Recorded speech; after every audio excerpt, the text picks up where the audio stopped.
Malaysia শ্রমবাজার ইস্যুতে কিছু কথা বলতাম। আসলে ভিডিও তৈরি করে এডিট করতে গেলে অনেক সময়ের ব্যাপার স্যাপার, জন্য ডিরেক্টলি চলতে কথা বলতেছি আপনাদের সাথে। মালয়েশিয়া শ্রমবাজারে আপনারা কেউ এখন বর্তমানে পাসপোর্ট জমা দিবেন না, কারণ মাত্র 2টা দেশের বৈঠক হয়েছে, এখনও দিল্লি অনেক দূর। আপনার যৌথ কমিটি হবে 2 দেশের মধ্যে, তারপরে কোন কোন মেডিকেল সেন্টারগুলো মেডিকেল করবে, তারপরে কবে থেকে মেডিকেল শুরু হবে, এই জিনিসগুলোর নির্ধারণ হবে, তারপরে গিয়ে আপনার বাকি কার্যক্রম শুরু হবে।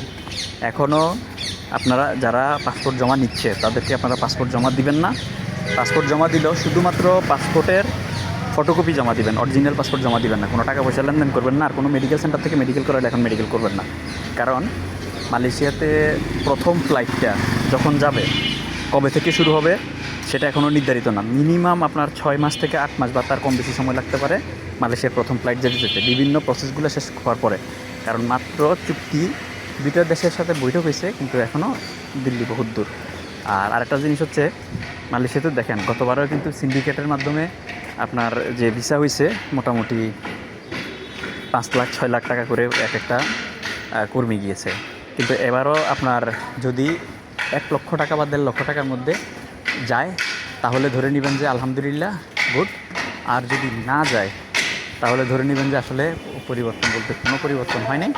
ওই দিন শেষে আপনার যে বাংলাদেশের যেটা আমরা আশা করছিলাম কোনো একটা পরিবর্তন, সিন্ডিকেটের কবলে রয়ে গেল বা থাকবে।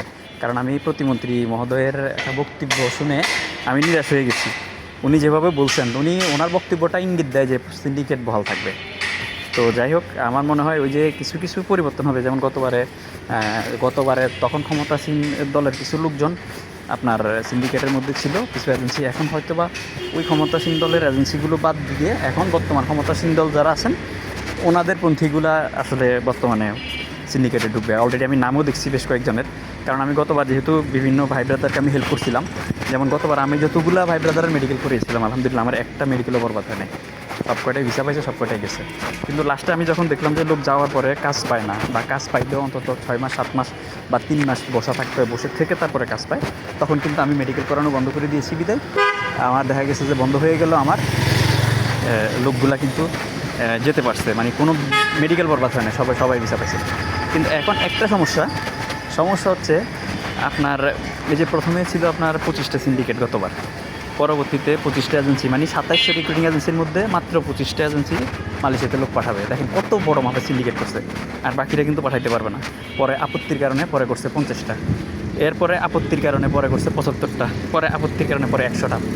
তো 2700 রিক্রুটিং এজেন্সির মধ্যে 100টা রিক্রুটিং এজেন্সি শুধুমাত্র লোক পাঠাইতে পারবে, আর বাকিরা পারবে না। দেখেন সিন্ডিকেটটা কী লেভেল হয়েছে। আবার তাও যে 100টাই রিক্রুটিং এজেন্সি পাঠাইতে পারবে, তারা এই সিন্ডিকেটে ঢোকার জন্য এক একজনে আপনার 7 কোটি 8 কোটি টাকা করে দেয়া লাগছে, জায়গা মতো দিয়ে তারপরে এর ভিতরে ঢুকছে। এবারে দেখেন এই যে একটা লোকে যদি 8 কোটি টাকা দিয়ে যদি লোক পাঠানোর জন্য সিন্ডিকেটে ঢুকে, তাহলে সেই 8 কোটি টাকা তো সে কর্মী ভাইদের থেকে নেবে। তো তখন ফলশ্রুতিতে কী হয়েছে, ধরেন আমি ইউসুফ আলী মজুমদার, আমি যদি মালয়েশিয়া থেকে 10টা ভিসা আনি, আমি কিন্তু ওই 2700 রিক্রুটিং লাইসেন্স আছে তাদের মাধ্যমে আমি পাঠাইতে পারবো না। ওই নির্দিষ্ট যে 100টা এজেন্সি আছে যারা সিন্ডিকেট করছে, এই 100টার মাধ্যমে আমার ভিসা প্রসেস করতে হবে, এবং তাদেরকে অঘোষিতভাবে 1,65,000 টাকা করে তাদেরকে এই ভিসা প্রসেস বাবদ তাদেরকে দিয়ে দিতে হবে। তো দেখেন ভিসা প্রসেস বাবদ তাদেরকে যদি 1,65,000 টাকা দিয়ে দেওয়া হয়, এর মধ্যে এবারে ম্যান পাওয়ার আছে, টিকিট আছে, তারপরে ওই দেশ থেকে যে ভিসাটা কিনে আনে সেই ভিসাটা কেনার মূল্য আছে, এরপরে যে বিভিন্ন হাত বদল হয় ওগুলার লাভ আছে, হাত বদলের লাভ আছে। তো দেখেন দিন শেষে কী হয়েছে, এই যে এরা যে সিন্ডিকেট করে বদমাশি করে 1,65,000 টাকা বাড়তি খরচটা নিয়ে গেছে, এটা তো ভিসা দাম বাড়িয়ে যাওয়ার ক্ষেত্রে কিন্তু এটা একটা অন্যতম প্রধান কারণ। তো এই সিন্ডিকেটটা আসলে এবারও বহাল থাকবে, কারণ দেখা গেছে যে চুক্তি অনুযায়ী মানুষের সাথে কিন্তু নতুন করে কোনো চুক্তি হয় নাই, যে নতুন করে কোনো রিক্রুটিং এজেন্সি যে যুক্ত হবে ওটা যুক্ত হওয়ার সম্ভাবনা নাই। কারণ নতুন করে যে আইন করছে, এই আইনে যে কোন রিক্রুটিং এজেন্সিগুলো মালয়েশিয়াতে কর্মী পাঠাতে পারবে তারা যে ধারা দিয়েছে, ওই ধারায় কিন্তু দেখা গেছে যে 50টা রিক্রুটিং এজেন্সিও আসবে না ওই ধারা অনুযায়ী। তার মানে কী হচ্ছে, সিন্ডিকেটরা আইন করছেই, সিন্ডিকেটরাই যেন লোক পাঠাইতে পারে আইনের মাধ্যমে, এখন আইনের বৈধতা দিয়ে সেভাবেই কিন্তু আইন করছে। অর্থাৎ 2700 এজেন্সি কিন্তু লোক পাঠাইতে পারবে না, কারণ আইনের মধ্যে যে শর্তগুলো দিছে যে তাদের অফিস এত বড় হইতে হবে, তারপর অফিসের এতগুলো জায়গা থাকতে হবে, অফিসে এত হাজার লোক পাঠাইতে হবে, আগে এগুলো পাঠানোর আপনার রেকর্ড থাকতে হবে। তো এসব শর্ত দেখা গেছে যে সব এজেন্সির নাই। তো এই জন্য ওই ঘুরে ফিরে কিন্তু সিন্ডিকেটগুলোই কিন্তু আসবে, কারণ সিন্ডিকেটের মাধ্যমেই তো গত বছর বিপুল সংখ্যক লোক গেছে। তাহলে যখন কাউন্ট করবে যে কোন এজেন্সিটা সবচেয়ে বেশি লোক পাঠাচ্ছে, তখন ঘুরে ফিরে কিন্তু অটোমেটিকলি আইনের বদলে সিন্ডিকেটাল এজেন্সিগুলো চলে আসবে। আর তাছাড়া এমনিতেই মালয়েশিয়াতে যারা বসে আছে এখানে, তারা বসে বসে বাংলাদেশি পাইকার যারা আছে, তারাই কিন্তু মূলত এই সিন্ডিকেটটা করে তারা আপনার এই ভিসাগুলা বিক্রি করে বাংলাদেশের বিভিন্ন এজেন্সিকে দেয়। তো ওরা ওখানে অলরেডি আছে, তো তারা তো আগে থেকে সিন্ডিকেট করা আছে। তো আবার বাংলাদেশের কিছু এজেন্সি আছে যা এখন সরকার দলীয় পন্থী কিছু ব্যবসায়ী আছে, তারাও কিন্তু ওই সিন্ডিকেটের সাথে সামিল হচ্ছে। তো এক পক্ষের আউট হচ্ছে, আরেক পক্ষে কিন্তু ইন হয়ে যাচ্ছে।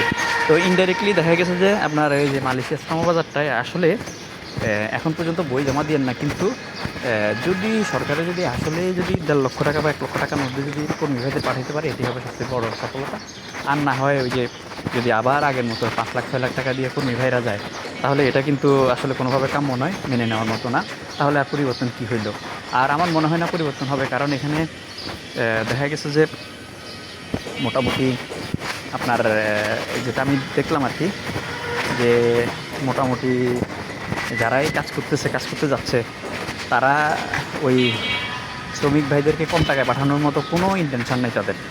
আমার কথা হচ্ছে যে সরকারিভাবে যদি বাংলাদেশ থেকে 5 লক্ষ লোক নিয়ে যাবে, সাপোজ কথার কথা বললাম, 5 লক্ষ লোকের মধ্যে আপনার দেখা গেছে যে সরকারের যদি উদ্যোগ নেয় যে আমরা সবচেয়ে কম খরচে আমরা 3 লক্ষ লোককে আমরা পাঠাবো, তখন সরকারে যদি 1 লক্ষ টাকা করে লোক পাঠাতে পারে, তাহলে বেসরকারিভাবে তারা চিন্তা করবে যে যেহেতু সরকারিভাবে 1 লক্ষ টাকা করে পাঠাচ্ছে, আমরা নাইলে আমরা 1.5 লক্ষ টাকা দিয়ে পাঠাই, আমরা কেন 5 লক্ষ টাকা দিয়ে পাঠাবো? রেটটা কিন্তু কম নেওয়ার জন্য চাইলে করতে পারে, কিন্তু সরকার সেটা করবে না। কারণ সরকার সেটা করবে না কেন?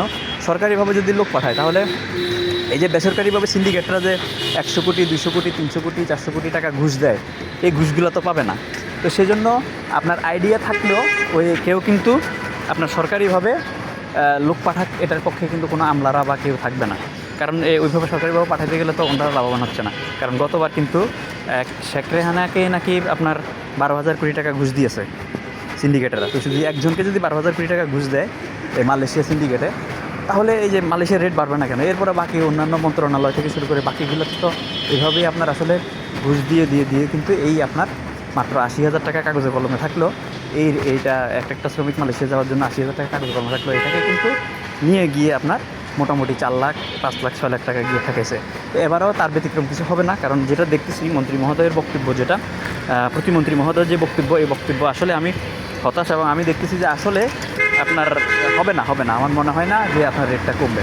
তবে আমরা চাই যে 1 থেকে 1.5 লক্ষ টাকায় সরকারি ব্যবস্থাপনায় মালয়েশিয়াতে শ্রমিক ভাইয়েরা যাক, তাতে করে আপনার সবাই উপকৃত হবে, দেশ উপকৃত হবে, দশ উপকৃত, জাতি উপকৃত হবে, এবং বাংলাদেশ থেকে যে টাকাগুলো যে আপনার পাচার হয় যে ভিসার বাণিজ্যের নামে, এটা থেকে অবশ্যই অ্যাটলিস্ট আমরা সবাই মুক্তি পাবো, রক্ষা পাবো।